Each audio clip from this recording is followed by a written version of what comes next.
Ke dëgjuar për vrasjet me porosi? Kjo që do t'ju tregoj është vrasje me porosi në politikë. Funksionon edhe kjo. Shihni pa.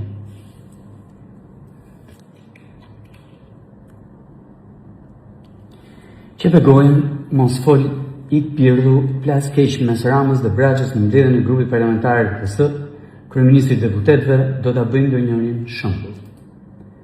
Një tjetër me të njëjtin titull, qepe gojën ik pirdu, sherë me dyer të mbyllura në PS, Braçë përplaset me Ramën për antarët e KPP-s do bëjnë ndonjërin shembull. Tjetra, monologu i flamingove, Rama sherë me Braçën, deputeti emëron anonim, kreu i PS-s mbyllë gojën, dil për jashta. Shikoni, kjo është njësoj si teknologjia e vezës. Asaj vezës që me të cilën qollohen deputet pas një shkak. Zero, madje pa i njohur fare. Pa ju ditur dhe emrin një pjesë e rëndësishme.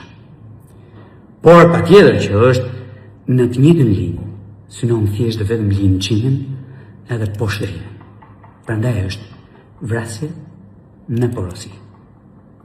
Dje para se sa të filloja të flisja në mbledhjen e grupit parlamentar të Partisë Socialiste, i kërkova gjithë pjesëmarrësve, se me thënë drejtën kishte më shumë se sa deputet në sallë, që mos nxirrnin për jashtë asgjë nga ato që unë do të thosha aty, dhe ishte fillimi i mbledhjes.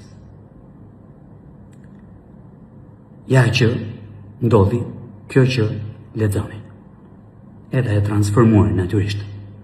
Tani me që dje u mor një angazhim për të bërë shembull njërin ndër ata që nxjerrin fjalët e shtëpisë për të vrarë politikisht tjetrin atje matan, unë mezi pres që të mbahet fjala, pra të bëhet shembulli.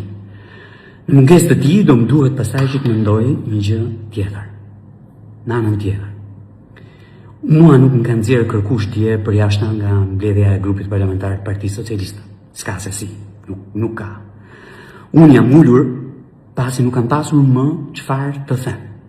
Dhe pasi kam thënë aty, dhe jo vetëm në këtë mbledhje, po edhe në mbledhjen pararendëse, shumë gjatë, e shumë më me argumenta se sa në këtë mbledhje, gjithçka që thonë socialistët prej një viti, dhe unë i dëgjoj prej një viti këtu në Tiranë.